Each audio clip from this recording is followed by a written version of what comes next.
things about it last time. But the French community had been developing from much earlier. There had been Jews coming into southern France from Spain after the persecutions in Spain. Can you give me an idea of what you know about the persecutions in Spain? 1492? Well, 1492 is the key date, but it didn't end then, because then you had the problem of getting the people, basically what we call an inquisition.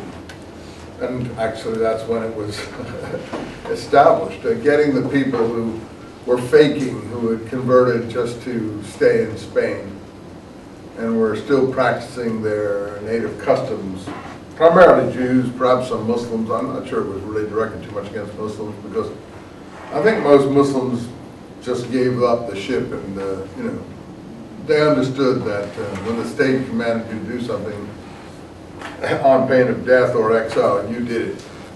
The Jews were used to sort of trotting, sliding by. So though a lot left, went to North Africa, the Ottoman Empire, and so on, some stayed. And so there was constant pressure, like people like Spinoza in Holland.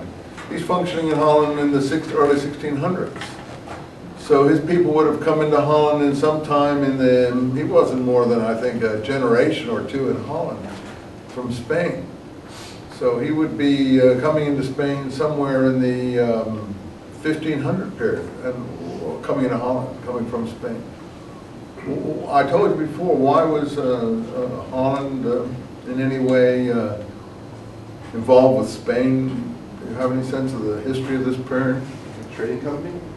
Well, there was the East India Company, sure, but that's because the Jews who left Spain had all those contacts back in the Orient that they had earlier from the Mediterranean and the Far East trade, and therefore they just transferred the contacts and the ability to have those associations and trade relations to Amsterdam, which then benefited greatly. Amsterdam really did flourish. I mean, we don't want to say the Jews bring flourishing, but often it did help, and in fact probably was part of the root cause, which is why countries wanted Jews as well as not wanted them.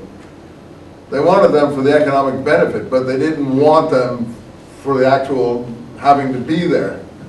So there was a sort of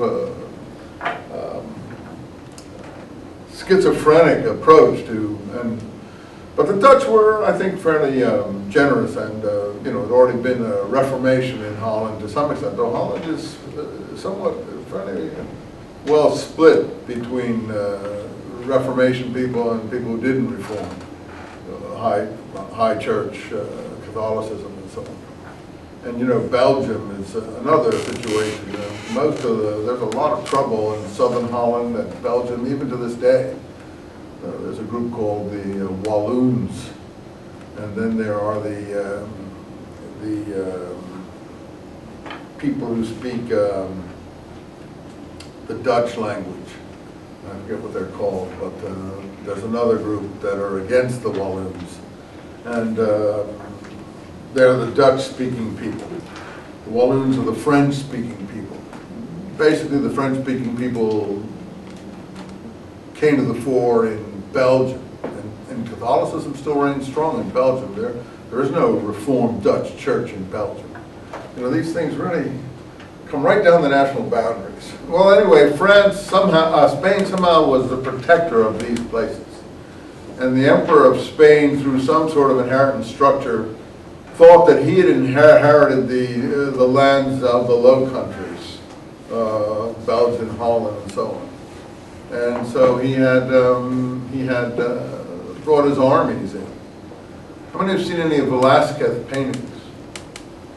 There's a Velázquez painting where they're all holding their lances up in the air, and it's a very beautiful painting. It was a Spanish painter, Velázquez, in the 1500s, early 1600s. I think it's called the Peace of Jeddah or Jena or something like that. And it's a battle that was fought in Holland. The Spanish armies were in Holland. And then the English armies got in on the thing. And it's a very mixed up period. You know, the wars in Europe, worth studying if you're a historian, from the 15, 1600s, all across Holland, Belgium, Germany, English armies going on the continent. You know Winston Churchill. They made a lot of fuss about him and his contribution to the last century and the defense of England. He prided himself on his descent from a famous British military hero from this period. Do you know the name of that person? It's called the Duke of Marlborough. The Duke of Marlborough. He was a Churchill. He was the first Churchill. And because of his victories in Germany in these places, he was given by one of the Protestant English queens of that period, Queen Anne, or one of these, a title and, an estate to go to England. And that's where Churchill was born, in this I think it's outside of a place called Woodstock, England, not New Hampshire, or not New York. And it's really beautiful. The Duke of Marlborough's Woodstock estate it's absolutely incredible place.